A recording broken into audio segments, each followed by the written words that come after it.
খাই খাই অনুর রান্নাঘরে আজকে তৈরি হতে চলেছে কুমড়ো শাকের রেসিপি।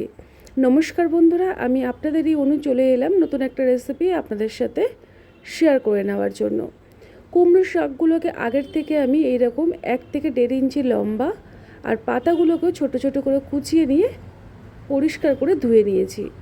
এবারে চলুন চটপট রেসিপিটি তৈরি করে নেওয়া যাক। গরম গরম ভাত দিয়ে এই রকম একটা কুমড়ো শাকের রেসিপি যদি থাকে আর কোনো কিছুরই প্রয়োজন পড়ে না। প্রথমে কড়াইতে সরষের তেল গরম করে কালো জিরে ফোড়নে দিয়ে দিলাম। আর আমি এখানে অ্যাড করব 2টো গোটা শুকনো লঙ্কা। ফোড়নটাকে কয়েক মিনিট তেলের মধ্যে ভেজে নেব।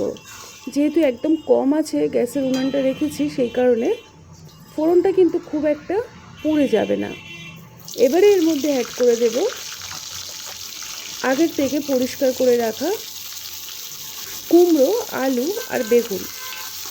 আপনারা চাইলে এখানে বেগুন আলু দিয়ে করতে পারেন, তবে আমি এখানে কুমড়োটা অ্যাড করলাম। আপনারা যদি পছন্দ করেন কিছুটা ঝিঙেও এই রেসিপিতে দিতে পারেন। এখন সবজিটাকে একটু সময় নিয়ে ভালো করে ভেজে নেব। যেহেতু আজকে আমি এই রান্নাতে কোনো রকম চিংড়ি মাছ বা মাছের মাথা ব্যবহার করব না, সেই কারণে সবজিটাকে একটু ভালো করে ভেজে নিয়ে রান্না করব। তাহলে রান্নাটা কিন্তু খেতে ভীষণ ভালো লাগবে।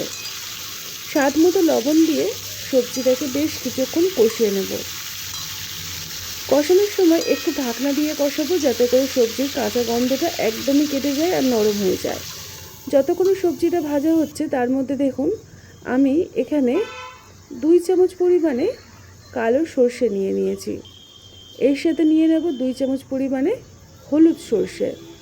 আপনারা চাইলে এখানে কিন্তু যে কোনো এক রকম সর্ষে ব্যবহার করতে পারেন। তারপরে সর্ষেটা যাতে তেতো না হয়ে যায় তার জন্য অল্প একটু লবণ অ্যাড করলাম। আর দিয়ে দেবো এর মধ্যে 2টো কাঁচা লঙ্কা মাঝখান থেকে ফালি করে। এখন জল দিয়ে মিহি করে এটাকে বেটে নিতে হবে। আমি শিলে বেটে নিলাম, আপনারা কিন্তু চাইলে মিক্সার গ্রাইন্ডারেও একদম পেস্ট করে নিতে পারেন। যতক্ষণে সর্ষেটা বাটছিলাম তার মধ্যে দেখুন সবজিটাও অনেকটাই ভাজা ভাজা হয়ে গেছে। এখন আমি এর মধ্যে অ্যাড করে দেব আগের থেকে কেটে ধুয়ে পরিষ্কার করে রাখা কুমড়ো শাক। শাকটাকে প্রথমে দিতে যাবেন না, সবজিগুলোকে একটু ভেজে নিয়ে তারপরে শাকগুলোকে অ্যাড করতে হবে।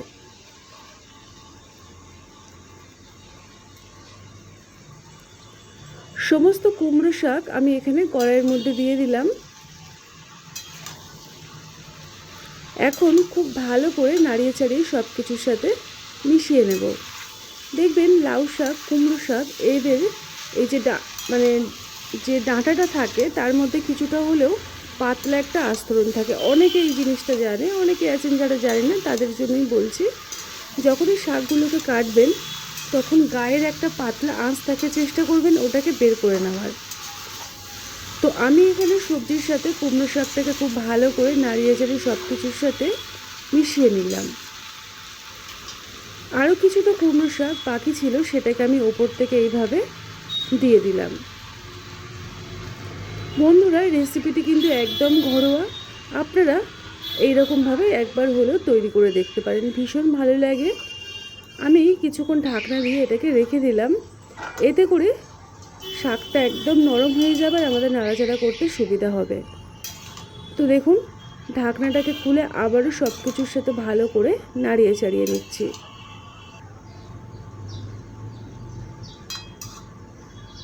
এখন এর মধ্যে কিছু গুঁড়ো মশলা অ্যাড করব। সবার প্রথমে দিয়ে দিলাম গুঁড়ো হলুদ, দিয়ে দিচ্ছি ঝালের জন্য অল্প একটু লাল লঙ্কার গুঁড়ো।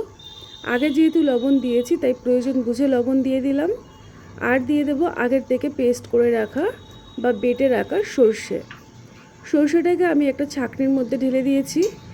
আর দেখবেন সর্ষে খাওয়া কিন্তু খারাপ নয়, অনেকেই খেতে চায় না প্রচণ্ড পরিমাণে অ্যাসিড অম্ল হওয়ার জন্য, কারণ এই যে সর্ষের খোসাটা আমাদের সহজে কিন্তু হজম হয় না। তো যখনই সর্ষে রান্না করবেন চেষ্টা করবেন, আমি তো এরকমই করি, একটু ছাঁকনির মধ্যে ছেঁকে আমি খোসাগুলোকে বাদ দিয়ে দিই।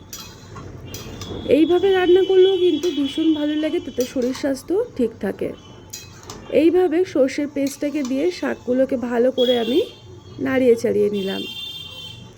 এখন ঢাকনা দিয়ে মোটামুটি কিছুক্ষণ অপেক্ষা করব, যাতে করে সবজিগুলো খুব সুন্দরভাবে নরম হয়ে যায়। 1 থেকে 2 মিনিট আমি ঢাকনা দিয়ে রেখে দিয়েছিলাম। এতে করে দেখুন সবজির থেকেও কিন্তু কিছুটা পরিমাণে জল বেরিয়ে এসেছে, আর সবজিটা অনেকটা কিন্তু জল জল হয়েছে। এখন সব কিছুকে ভালো করে নাড়িয়ে চাড়িয়ে আমি এগুলোকে একটু মাখা মাখা করে নেব।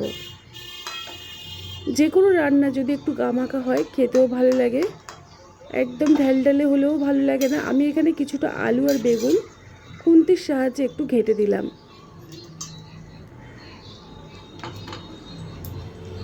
এইভাবেই কিছুক্ষণ আমি নাড়িয়ে চাড়িয়ে ভালো করে রান্না করে নেব। সবার শেষে আমি দিয়ে দিলাম অল্প একটু চিনি, যাতে করে রান্নার স্বাদটা ভালো আসে। এই চিনিটা দিলে কিন্তু মিষ্টি হবে না, তবে স্বাদের ব্যালেন্সটা ঠিক থাকবে।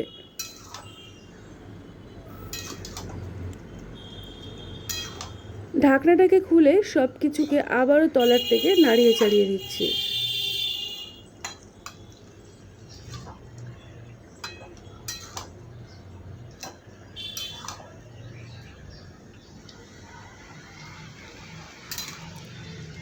আলুগুলোকে আমি একটু খুন্তির সাহায্যে ম্যাশ করে দেব, যাতে করে রান্নাটা মাখা মাখা হয়। আর এই সময়টা চেষ্টা করবেন গ্যাসের আঁচটাকে জোরে করে দিয়ে রান্নাটা একটু মাখা মাখা করে নিতে।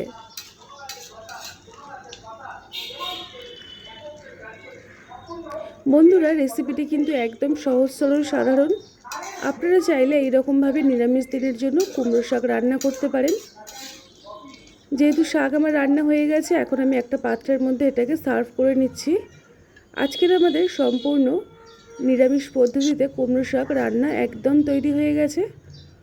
আশা করছি আজকের রেসিপিটি আপনাদের পছন্দ হয়েছে। যদি ভালো লাগে লাইক দিয়ে সাথে থাকবেন। নতুন হলে এই রকমই নিত্য নতুন রেসিপি পাওয়ার জন্য চ্যানেলটিকে সাবস্ক্রাইব করে নিতে পারেন। আজকের মতো তাহলে এই পর্যন্ত। সবাই ভালো থাকবেন, সুস্থ থাকবেন।